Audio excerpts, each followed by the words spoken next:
자, 오늘 하나님의 말씀 에베소서 2장 1절에서 5절입니다. 자, 우리 함께 한 목소리로 봉독하겠습니다.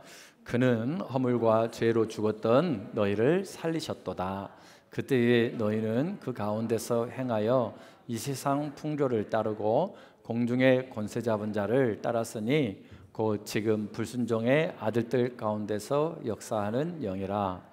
전에는 우리도 다 그 가운데서 우리 육체의 욕심을 따라 지내며 육체와 마음에 원하는 것을 하여 다른 이들과 같이 본질상 진노의 자녀였더니 긍휼이 풍성하신 하나님이 우리를 사랑하신 그 큰 사랑을 인하여 허물로 죽은 우리를 그리스도와 함께 살리셨고 너희는 은혜로 구원을 받은 것이라.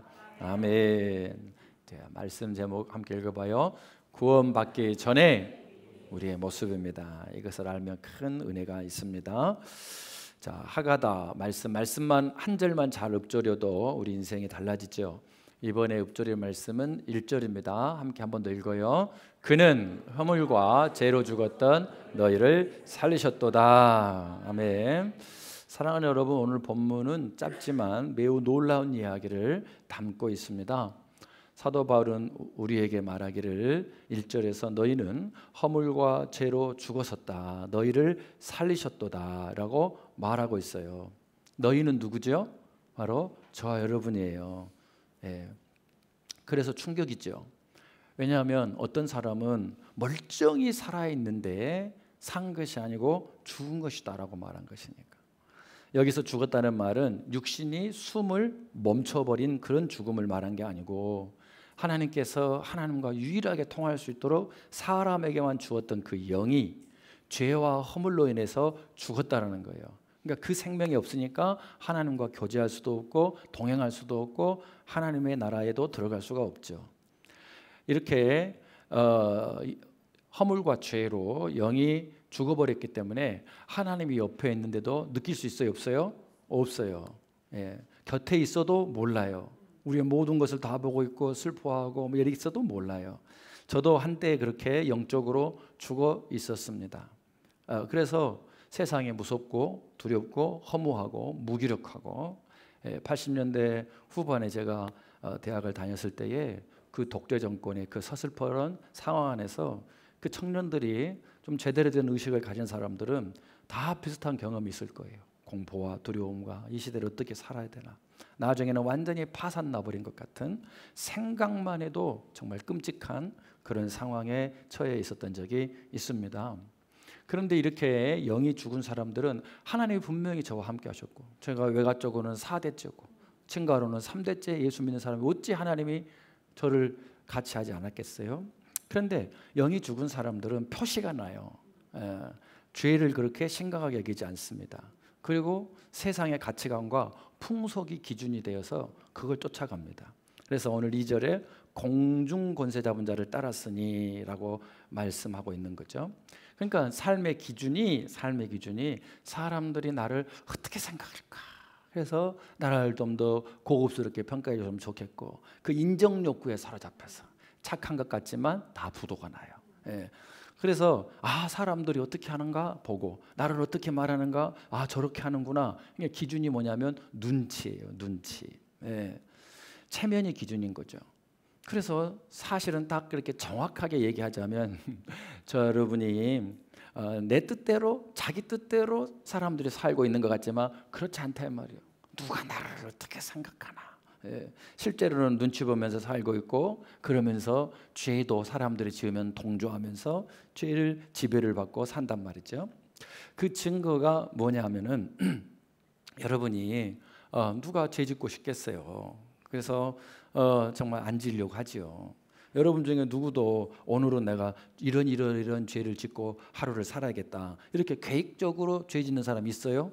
아무도 없어요. 그냥 자동적으로 노력을 안 했는데도 죄는 계속 지어져요. 반대로 내가 내 가정을 위해서나 내 자신을 위해서나 자녀를 위해서나 좀 똑바로 살아야겠다, 선하게 살아야겠다 이렇게 하면서 기준을 세우지만은 그것이 자동으로 된 적이 있어요? 없어요? 없다 이 말이니까 자동은 없어요. 그래서 우리가 자기 뜻대로 사는 것이 아니죠. 그럼 이유가 뭔가? 그것이 2절에 불순종의 아들들 가운데서 역사하는 뭐가 있어요? 영이 있다. 그 영. 그래서 고린도후서 4장 4절에서도 이같이 말씀하죠. 이 세상에 뭐가 있어요? 신이 있어요. 신이. 근데 이 신은 나쁜 신이요. 그래서 믿는 자들의 마음을 혼미케 하게 하고 안 믿는 사람의 마음을 혼미케 하게 해서 그리스도의 영광의 빛, 하나님의 형상대로 살지 못하게 방해하고 있다는 거예요. 이 불순종의 마귀가 얼마나 교활한지요. 하나님은요 정직하신 분이거든요. 창세기 1장부터 태초에 하나님이 천지를 창조했으니 너는 내 것이다, 내 사랑이다, 너는 나로 인해서 살 것이다, 이렇게 말씀을 딱 까놓고 해요. 근데 마귀는요 한 번도 너 이 죄 짓고 나면은 가정이 박살날 것이고 네 인생이 피폐 말한 적이 있어요 없어요? 없어요. 마귀는 항상 거짓말하는 자요, 속이는 자요, 멸망시키는 자예요. 그래서 뭐라고 하냐면 하고 싶은 대로 해라. 하고 싶은 대로. 네 마음대로 하게 봐라. 그것이 자유 아니냐? 그러면서 자유롭게 해주는 것처럼 하는데 그것은 다 우리 인생을 올가미를 매게 하잖아요. 그래서 이 마귀는 자신을 드러내지 않고 위장을 하고 하나님은 우리에게 자주자주 나타나기를 원하시고 그런데도 사람들은 악한 영을 따라서 죄를 지으면서 내가 하고 싶은 것 하면은 나는 자유를 얻었다고 생각하는 거예요. 얼마나 안타까운 일입니까?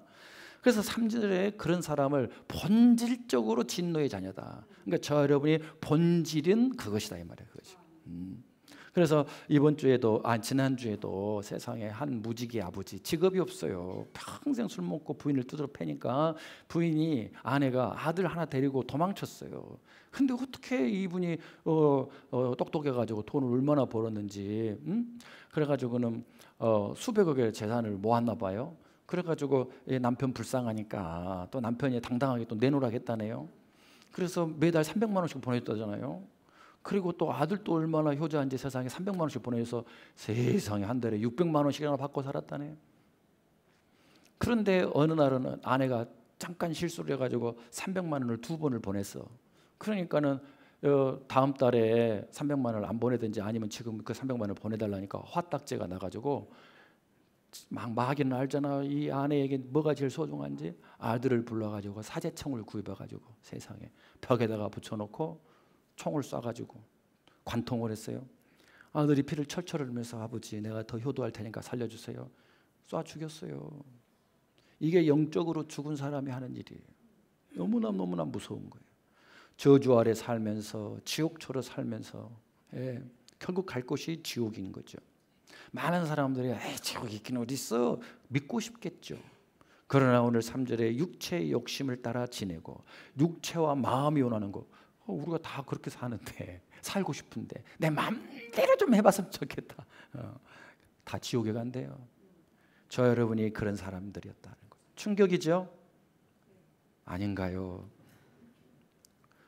첫 번째 충격은 뭐냐면 나도 그렇게 살고 싶은데 내 육체가 하고 싶은 대로 마음이 원하는 대로 사는 것이 나는 천국이라고 생각하는데 그것이 지옥이라네요. 그런데 세상에는 이 광고도 뭐라 그래요? 본능에 충실하라 그러면 다 좋아해요. 막 그 광고가 강력한 힘을 발휘하잖아요. 열광을 하지요. 근데 하나님을 모르니까 그런다는 거예요.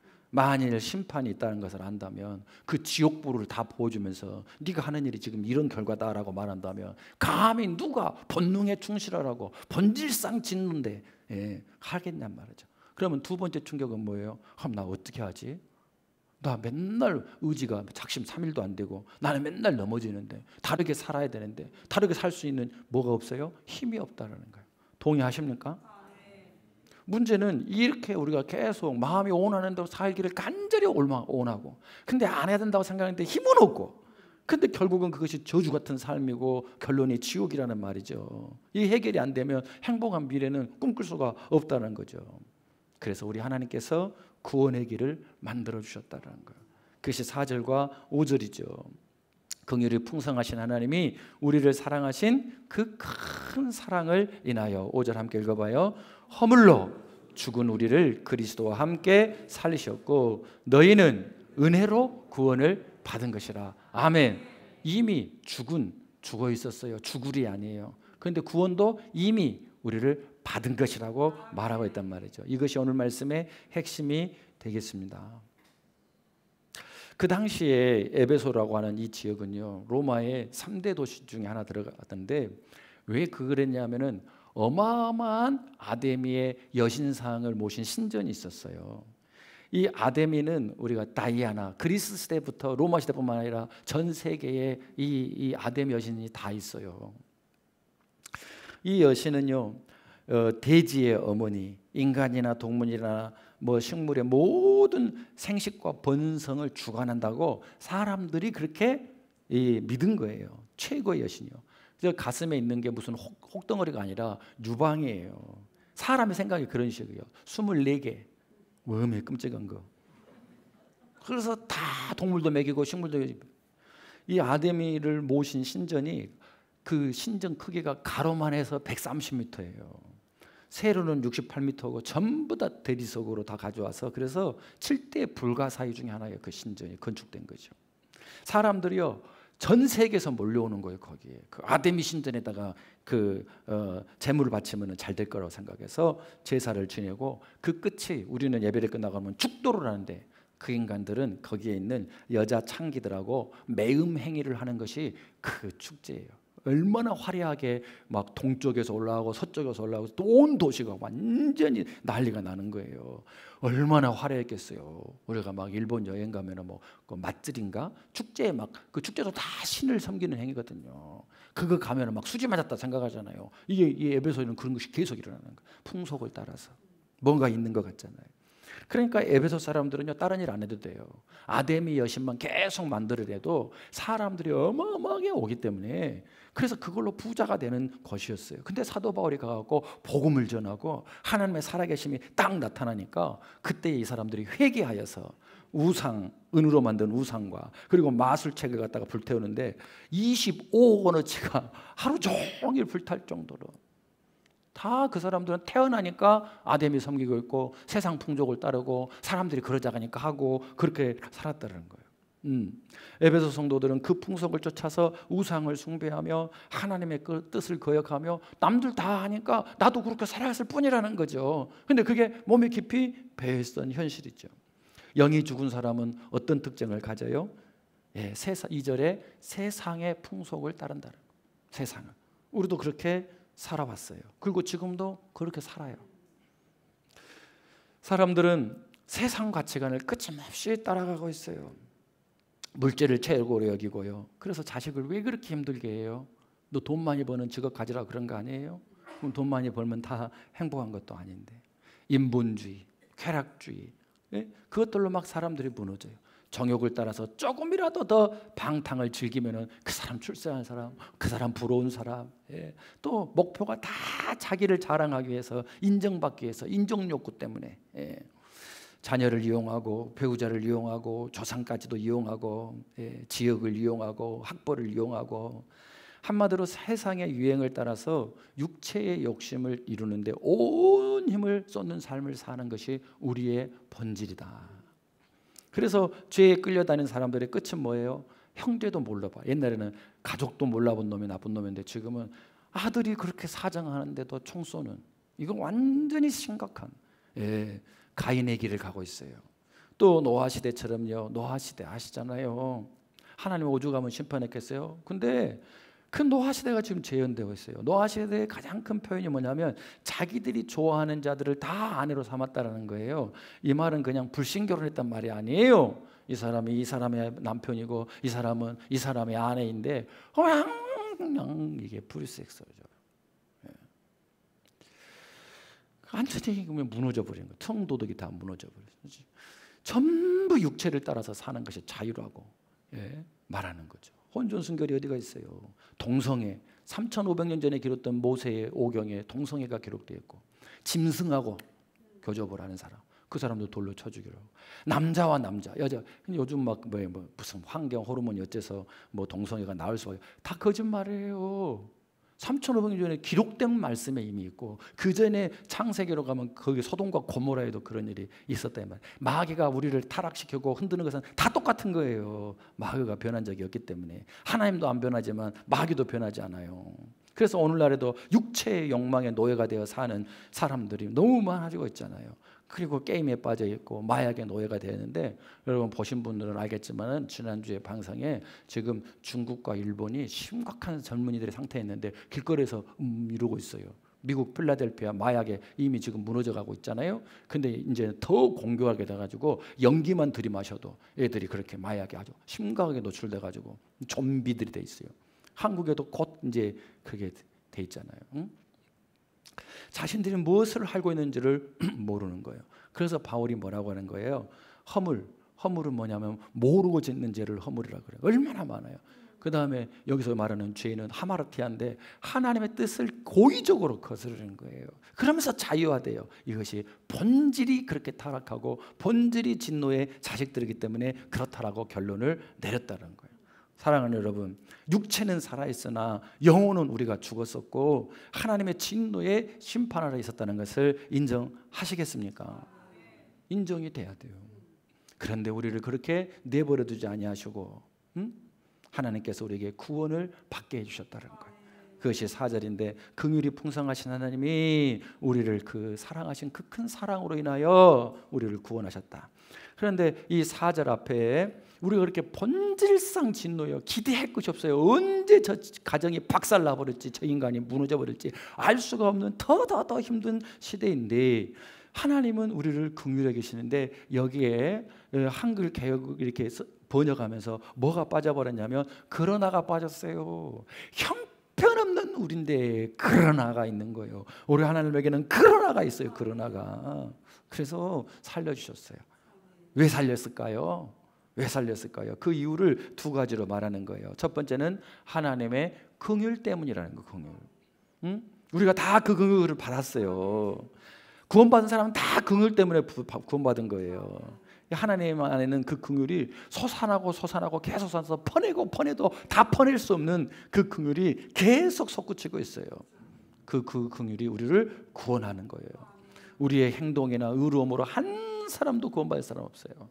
한 사람도. 그러니까 여러분의 힘으로 구원받은 게 아니니까 감사함으로 받으시라 이거예요.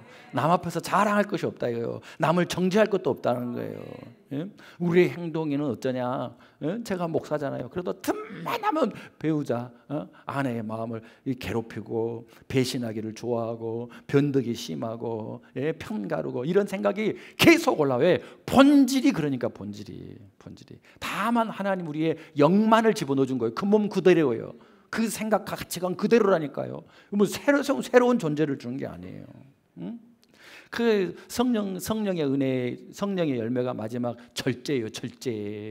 절제하니까 이게 가는 거예요. 저는 내 인생의 마지막 목표가 끝까지 절제해서 하나님 만날 때 그 품에 안기는 거예요. 네, 그 품에 안기는 거예요. 뭐 재미가 없어서가 아니란 말이에요. 그렇게 우리가 막 편가르고 변덕이 심한 대로 정욕대로 그것이 자유라고 살아버리면 하나님이 얼마나 속상하시겠습니까? 우리가 설마 그럴지라도 우리 하나님은 여전히 우리를 긍휼히 계신다는 거죠. 그 증거가 뭐냐? 십자가를 붙들고 회개하면 그 은혜의 복이 죄에서 용서로, 저주에서 축복으로, 가난에서 부요함으로, 두려움에서 평강으로 옮겨주신다는 거죠. 죄로 고통받는 우리의 마음을 아파하시고 긍휼히 여겨주시고, 질병에 시달리고 있는 우리를 긍휼히 여겨주시고, 고독과 외로움과 소외에 시달린 우리를 긍휼히 여겨주세요. 그래서 그 모든 주제를 가지고, 나를 괴롭게 하는 그 주제를 가지고 하나님 앞에서 부르짖어 기도해서 내 영이 하나님과 통하면 우리가 다 살아나게 해주신다는 거죠. 이 긍휼을 받으셨죠? 아멘. 다행인 거예요. 근데 이 긍휼을 받았다는 증거는 반드시 나타나게 돼 있어요. 어떻게 나타나느냐면 하나님의 긍휼을 받은 사람은 그 안에 하나님의 긍휼이 있어요. 긍휼이. 그래서 예수를 믿지 않는 사람을 보면 눈물이 나요. 눈물이. 나를 위해서 애써주는 배우자를 보면 눈물이 나는 거예요. 긍휼히 여기는 마음이죠. 예수 안 믿는 친구, 가족들을 보면 눈물이 나는 거예요. 그때 내 안에 그 긍휼이 살아있는 거예요. 그 사람이 그리스도인인 겁니다. 그래서 우리 예수님께서는 긍휼히 여기는 자는 복이 있나니 저가 하나님에게 긍휼히 여김을 받을 것이요 그랬더래요. 긍휼히 여김을. 그래서 야고보는, 예수님의 동생이었던 야고보는, 야고보서 뭐라 했냐? 긍휼히 여기는 자가 긍휼히 여김을 받음으로 천국에 간다고 써졌다 이 말이에요. 아멘. 긍휼이 있어야 돼. 긍휼이 없으면 막 가슴을 치고 눈을 막 찔러야 돼요. 진짜 찔리지 말고. 긍휼히 여기는 사람이 있을 때 그 주변에 있는 사람이 살아나고 나도 살아있는 증거가 되는 거죠. 그러니까 우리는 내가 받은 긍휼을 지키기 위한 거룩한 투쟁을 하고 있는 거예요. 우리가 좀 저 휴전선을 지키고 일본에서 지키고 중국에서 지키고 다른 나라에서 지키기 위해서 하다 보니까 방해 산업에서 막 좀 엄청난 혁혁한 전과가 나듯이 가만히 있다고 지켜지는 게 아니라 이 말이에요. 왜? 본질이 우리는 한국은 이렇게 조그마한 땅덩어리에 불과하듯이 우리가 그렇다 이 말이에요. 할렐루야. 그래서 우리는 형제나 교인을 볼 때 절대 비판에 들어오면 안 되는 거. 그걸 눈을 때려야 돼요. 막 눈을. 그때는 진짜로 때려도 돼요. 우리가 비판 안 해도 마귀가 맨 비판하고 여러분 자신도 비판받고 있는데 그럼 마귀 짓을 뭐 달라고 해요? 긍휼의 눈을 달라고 기도해야 돼요. 긍휼을 버리잖아요. 그러면 교회가 막 부흥하는데 조직이에요. 조직. 한 사람이 해서 다 편먹어갖고 막 큰 조직이에요. 조직. 긍휼을 잃어버리면 교회가 아니에요. 네. 날카롭고 비판적이고 그래서 결국 변질돼 버려요. 이게 긍휼 때문에 내가 살았고, 두 번째로는 하나님이 우리를 살려주신 이유는 너무 사랑해서 살려주신, 너무 사랑해서. 네. 사도 바울은 그 큰 사랑이 저와 여러분을 살렸다고 말하고 있습니다. 예수님이 오시기 전에는요, 이 세상에는요, 사랑은 사랑인데 다 상처 주는 사랑, 죽일 사랑, 이 두 가지밖에 없었어요. 그 첫 번째 사랑이 뭐냐면 만약에 네가 나한테 돈을 많이 벌어오면 사랑할 것이라는 거예요. 자기는 본질상 진노의 자녀면서 구원받았으면서 네가 공부를 잘하면 내 딸이야. 그 지옥 아랫목에 가겠잖아요. 네가 나한테 잘해주면 잘해주겠다라고. 못 해주면 어쩌려고. 그래서 이 습관이 남아가지고 교회 가고도 네가 말을 걸면 내가 말을 걸 거야. 본질상이에요. 두 번째는 때문에의 사랑이에요. 때문에의 사랑. 네가 이쁘니까 사랑하는 거지. 안 이쁘면 택도 없어. 네가 내 아들이니까 사랑하지. 딴 아들들은 다 필요 없어. 네가 내 세론이니까, 내 교인이니까, 충암고 출신이니까. 미치겠어요. 이게 다 엉망으로 만들고, 이건 다 죽이는 사랑이었어요. 단어는 사랑인데 사망이에요. 그런데 우리 예수님이 오셨을 때 그러나 사랑, 그럼에도 불구하고의 사랑이 내려오게 된 거예요. 내가 죄인인데도 주님이 사랑했어요. 그러니까 네가 죄인임에도 나는 사랑할 거야. 네가 나에게 피해를 끼쳤으나 나는 예수님에게 한 거에 비하면 아무것도 아니야. 나는 너를 사랑할 거야. 네가 연약하니까, 강자를 좋아하고 그러지만 나는 네가 연약하니까 사랑할 거야. 이게 바로 그리스도의 사랑을 받은 자의 모습이죠. 이 사랑이 우리를 지금도 살리고 있고 앞으로도 살려낼 것입니다. 이것이 뭐냐면 그럼에도 불구하고의 사랑이에요. 자, 옆 사람에게 그럼에도 불구하고 나를 사랑해 주셔서 감사합니다. 엄청 찔려볼 거예요. 찔리시지요? 찔리시나요? 진심이 되기를 축복합니다. 그 사랑 때문에 아브라함이 세상에 너 믿음의 조상으로 내가 복의 근원으로 삼겠다고 그 축복을 받고서도요, 흉년이 오고 위기가 오면 하나님 약속의 땅 떠나버려요. 그러면 뭐뭐 때문에라든지 그렇게 되면은 그 하나님 사랑하겠습니다. 그런데도 우리 하나님은 다시 나타나셔서 마누라 팔아먹은데도 다시 사다다 주고 그러면서 또 올라가자 데리고 가고. 여러분, 베드로가요, 예수님은 그렇게 친한 척하더니요 3번이나 부인하고, 그러고 나서는 부활하신 이후에도 세상에 자기는 부활의 증인이 될 자격이 없으니까 뭐라 그래요? 말이나 안 하고 혼자 가지. 자기가 나는 갈릴리로 가서 고기나 잡으겠다. 이러니까는 6명이 따라가서 7명이 밤새도록 그물질하니까 예수님이 너희들 못하고 있냐 그러면서 와가지고 숯불 펴놓고 고기 구워놓고 생선 구워놓고 베드로 찾아가서 뭐라 그래요? 쑥스러워하는 베드로한테 나는 사랑하는데 너도 날 사랑하냐? 그날 153마리 잡아가지고 우리나라 모나미 볼펜이 153인데 이번에 트럼프하고 이게 결정적으로 협상하는데 트럼프가 옆에서 이렇게 서가지고 뭔 볼펜이냐? 모나미 볼펜이에요. 그게. 참, 우리 하나님 이렇게 우리를 긍휼히 여기시고 사랑해 주셔서 오늘날 우리에게 복이 되게 해주시는 분이다. 아멘. 정직하게 나는 본질상 진노의 자녀였구나. 구원받을 만한 자격이 없었구나. 그런데 허물로 이미 죽어버린 나를 5절에 보니까 그리스도와 함께 살리셨다. 우리 혼자 살 힘이 없어. 그러니까 예수님한테 지남철처럼 딱 붙은 자만 살려내신다 이런 거죠. 우리가 값을 치러야만이 살아나겠지 않겠어요? 그래서 우리가 살아났다는 것은 여러분 십자가에서 우리를 살려주셨다는 거예요. 그 피를 흘려서 살려주셨다는 거예요. 우리의 영이 그렇게 소중한 것이니까 여러분 영을 항상 돌보고 강하게 하고 살려내시기를 바랍니다.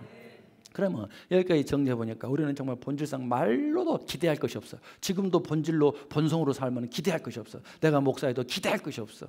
예. 그럼에도 불구하고 우리의 신분은 변화되었잖아요. 신분이 뭐예요? 하나님의 자녀라는 거예요.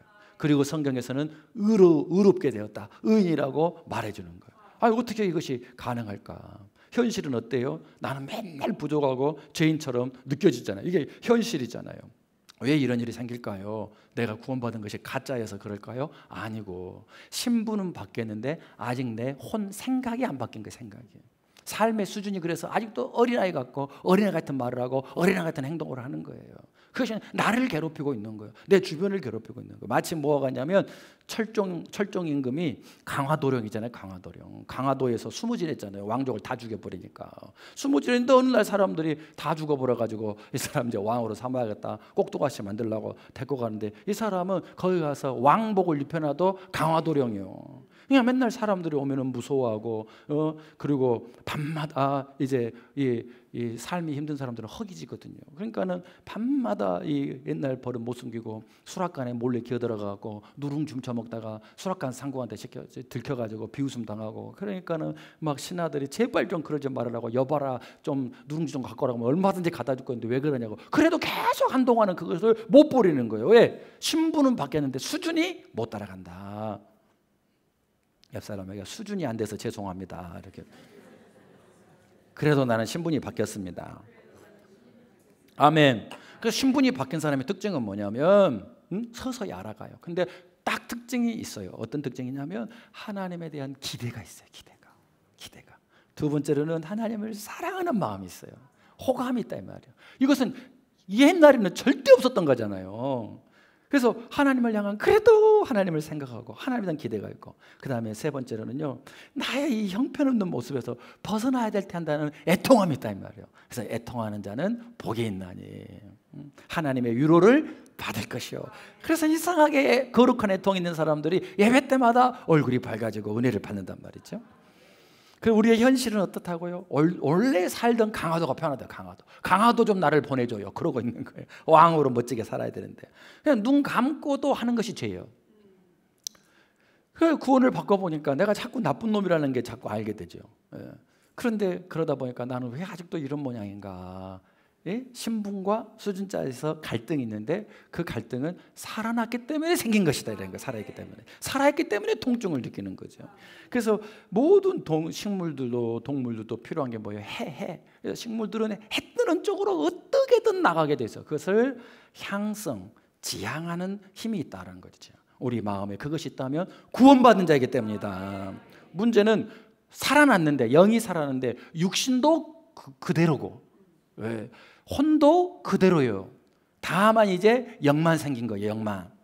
문제는 이전에는 마귀가 시키는 대로, 육신이 원하는 대로 먹방 찍고 다니면서 인생 잘 살고 있다고 생각하고 막 치랑치랑하고 얼굴 막 어떻게 하고 막 하여튼 이런 세상 풍속을 따라 살았어요. 근데 이제 영이 우리를 살려내려고 하나님 주신 거잖아요. 그러면 내 지정이 판단이 누구를 따라가야 돼요? 영을 따라가야 되는데 영이 아직 약하단 말이에요. 그러니까 영을 강하게 해야 된단 말이에요.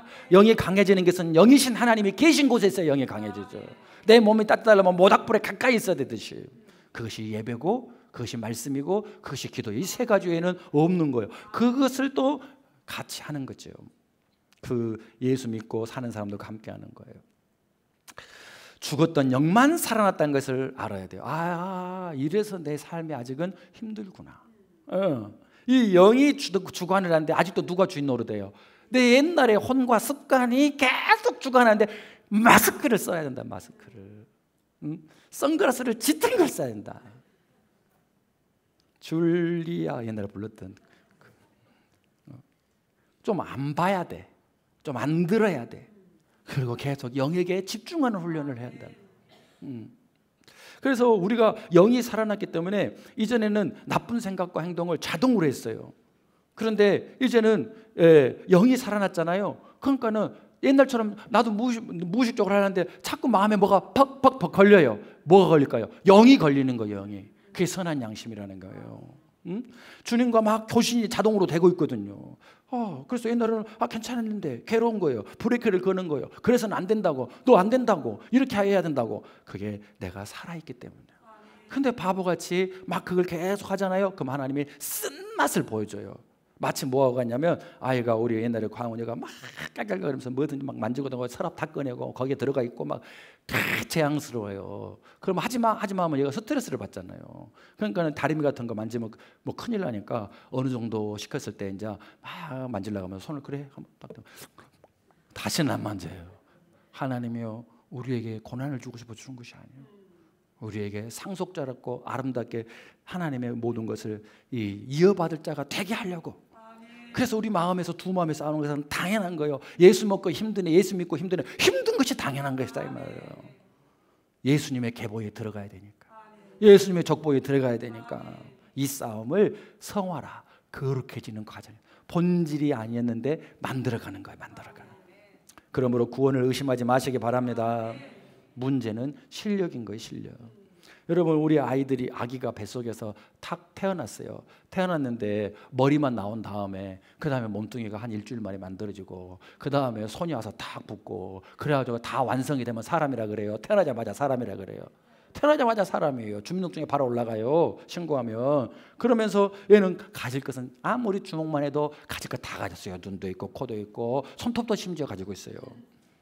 그런데 이것이 자기 자신을 앞으로 유용하게 할 것이지만 그걸 쓸 줄 알아요? 몰라요? 모른다니까. 영이 들어왔지만 이것이 얼마나 위대한 것이고 감사한 것이 모르니까 영을 위해서 살지 않는 거예요. 말씀 한 자리도 묻고 기도 정말 5분이라도 간절하고 무시를 하는 것이 얼마나 이긴지 몰라. 그리고 내게 있는 모든 내 신체도 내 경험도 내 가치관도 결국은 다 유익이 되는데 영으로 통제가 될 때 유익이 되는데 아직은 모르니까 아이가요, 손이 있어서 화상을 입기도 하고 무릎이 있어서 기어가다가 꼬디 빠져가지고 다치기도 해요. 그때 미련한 엄마가 이렇게 말하는 거예요.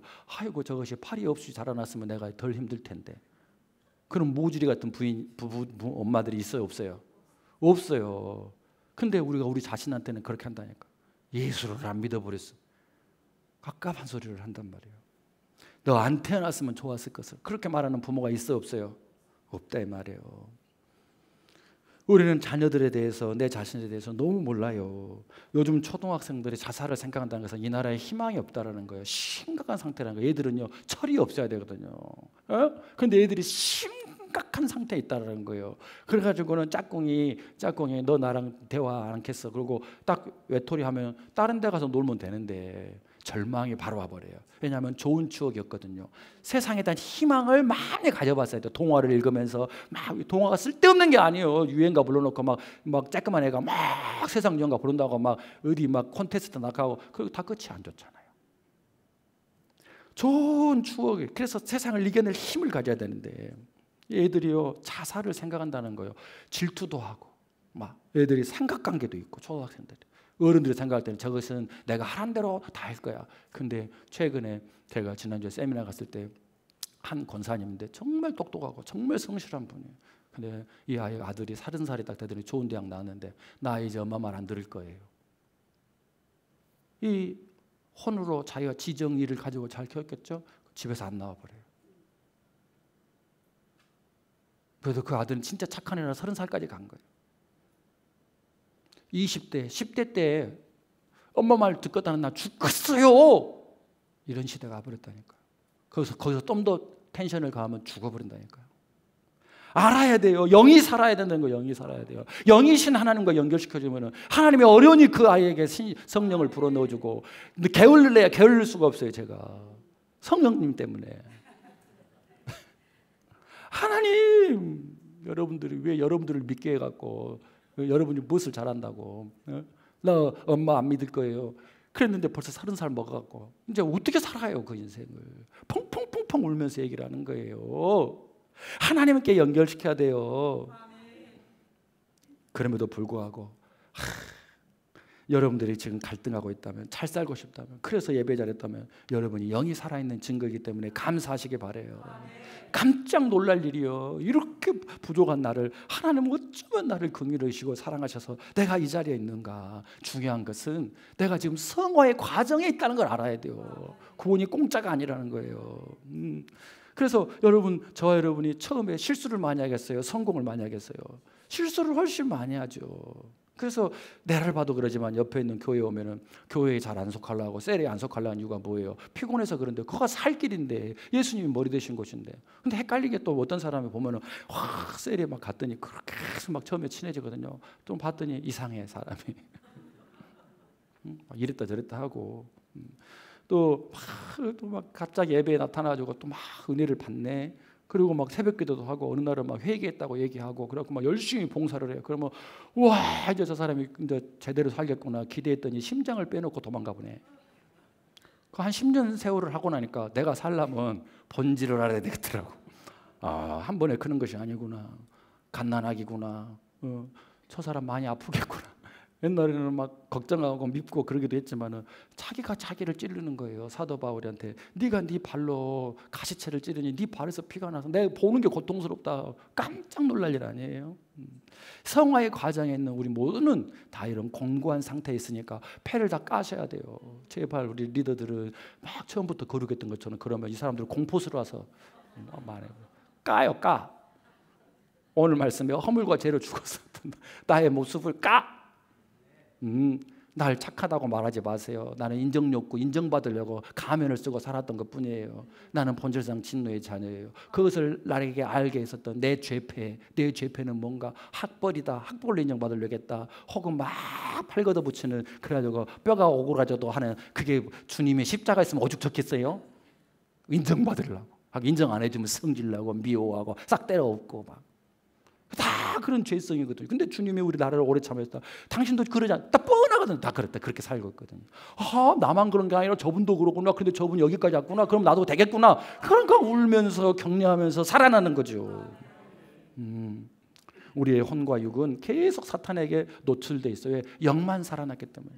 그래서 늘 옛날 놀던 동네도 우리를 데리고 가려고 그래. 그래서 요한 3서 1장 2절에 뭐라고 돼 있어요? 사랑하는 자여, 네 영혼이 잘 되게 해라. 네 혼이 맨날 육신에 먹방 찍고 다니는 것이 아니라 이제 영의 일에 사로잡히면 하나님 어떻게 하신다고? 범사에 잘 되게 하신다. 아멘. 그래서 거듭난 우리에게 가장 필요한 것이 무언가를 마지막으로 살펴봐야 돼. 이렇게 우리를 사랑해서 구원해줬는데 내가 멋지게 이 싸움을 이겨내리라. 가장 중요한 것이 기도다 이 말이야. 기도다 이 말이야. 성도는 자녀라면, 이 자녀가 자폐아라든지 장애를 가지고 있지 않다면 부모에게 기대를 가져야 이 자녀는 건강한 거예요. 근데 맨날 얼굴이 뜨잖아요. 다크서클이 내려와가지고 하고 막 10개씩 막 돌리면 얘들이 희망이 없는 거예요. 부모한테 기대를 안 하는 거예요. 죽은 거예요. 우리가 하나님한테 기대를 안 하는 건 죽은 거예요. 하나님 맨날 얘기하잖아요. 나는 전능하다. 나는 너의 여호와다. 네가 불쌍. 이렇게 말하는데 기대를 안 한다고 죽은 거잖아요. 기도할 줄 알아야 된다. 기도할 줄. 근데 문제는 기도할 때 이렇게 기도하면 안 된다는 거예요. 하나님, 교회에 큰 시계가 있었으면 좋겠네요. 교회에 큰 시계가 있었으면 좋겠네요. 교회에 큰 시계가 360을 걸어서 두드러 맞아야 돼요. 교회가 있으려면 어떻게 해야 되죠? 물어봐야죠. 그러면 하나님이 시계 어디 가서 사면 좋겠다. 사는 거, 뭣도 사야 된다.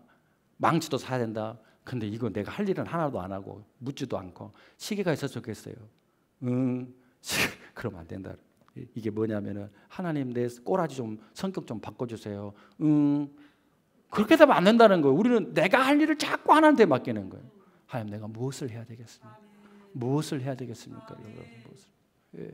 우리 교회 깨끗해졌으면 좋겠어요. 누가 와서 쓸어야 깨끗해지지. 하나님이 감동해 주십니다. 하나님께서는 우리에게 지혜를 주시고 할 수 있는 힘을 주시는 분이지 대신하시는 분이 아닙니다. 남편을 바꿔주세요. 그 다음 물어야 할 거 뭐겠어요? 어떻게 해야 되겠습니까? 내가 이걸 물어야죠. 아시겠어요? 네. 두 번째는 성경이에요. 성경은 하나님의 감동으로 써졌어요. 그래서 우리가 무엇을 받을 수 있는지가 돼 있어요. 그러니까 기도하게 하는 거예요. 그러니까 말씀이 내 인생을 현재를 비춰주면 하나님 이거 내가 기도하면 되겠네요. 기도를 하게 돼 있어요. 그게 지혜니까. 기도 중에 말씀이 생각나고 그 다음에 말씀 보다가 기도로 가고 이게 두 개 딱 붙어 있어요. 하나님의 말씀이 날마다 나를 해석해 줘야 돼요.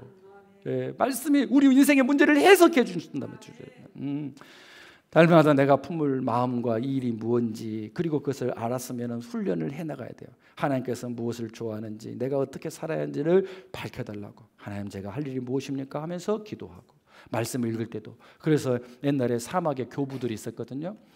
이분들은 로마의 국교화가 됐으니까 떵떵거리고 그 대접받고 살아야 되는데 완전히 신앙이 아주 바닥을 치기 시작하니까 이분들이 사막으로 떠나가지고 거기서 금식하면서 뭘 한 줄 아세요? 여러분 시편 23편 딱 한 절 있잖아요. 여호와는 나의 목자시니 내게 부족함이 없으리라도 3개월을 기도를 해요. 3개월을. 근데 그 말씀이 계속 찔러 쪼개는 거예요. 그래서 위대한 그 종들이 세워져서 기독교가 안 망한 거예요. 막 금물을 치라 교회에다 금치라고 근다고 무슨 하나님 영광 받아요? 옷에다가 막 금물을 해갖고 지금도 옷 입고 다니고 그런다고 하나님 영광 받은 게 아니란 말이에요. 이 말씀이 얼마나 위대한 하나님이시니까 하나님의 감동이에요. 말씀은 다 알 수가 없어요. 우리가 계속 비춰주게 돼 있어요. 그럴 때 근심이 떠나가게 되고 성령의 능력이 임하게 돼요. 그것을 우리 자녀에게 물려줘야 돼요. 하나님 신비하신 분이라고. 정말 예수님 한 분으로 충분하시겠습니까? 예수님 한 분으로 충분하시겠습니까? 예수님을 믿다가 오는 이런 갈등이나 고난은 반드시 끝이 우리의 행복을 인함임을 믿습니까? 로마서 8장 17절을 보세요. 함께 읽어봐요. 자녀이면 또한 상속자 곧 하나님의 상속자 그리스도와 함께한 상속자니 우리가 그와 함께 영광을 받기 위하여 고난도 함께 받아야 할 것이니라. 아멘. 이 고난은 애매한 고난이 아니에요. 우리가 강해지는 고난이에요. 우리가 순종하여서 변화되는 고난이에요. 예. 그때에 겸손해져요 우리가. 그러면서 그가 말을 뱉어내면 사람들의 위로를 받기 시작해요.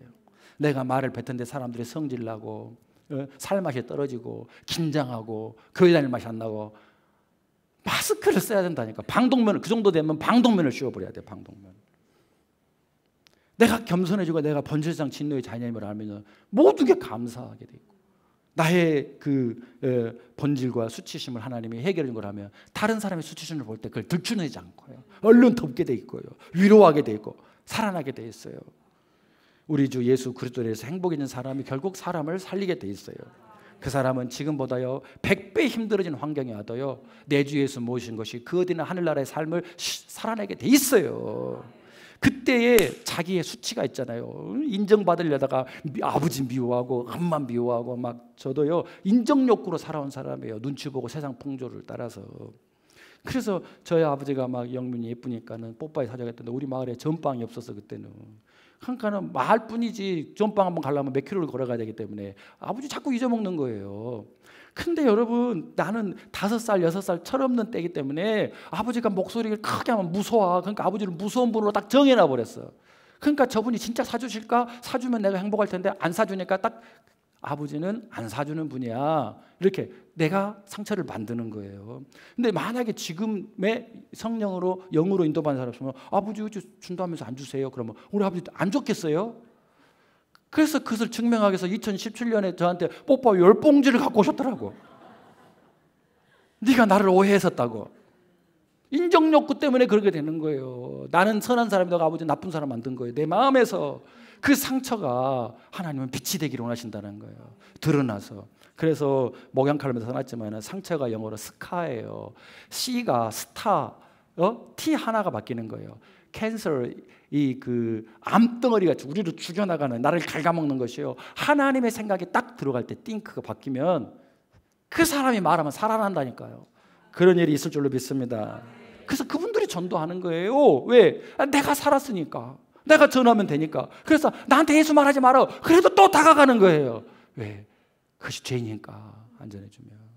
전도가 쉬워서 하는 거 아니에요. 엄청 기도해야 되고 맨날 의리 입장에 서야 되고 의리 입장에 이 땅에서 주님을 위해서 사는 사람이 천국에 의리의리한 집이 있는 것이요.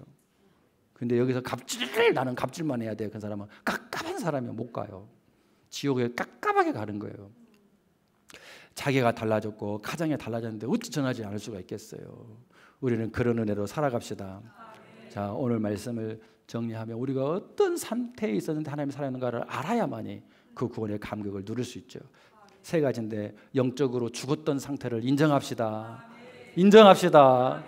그리고 거기서 머물지 말고 날마다 그 긍휼하심과 사랑이 흐르고 있는 십자가의 은혜의 복음을 붙들고 계속 선포해서 나는 하나님의 사람으로 반드시 살아갈 것이다.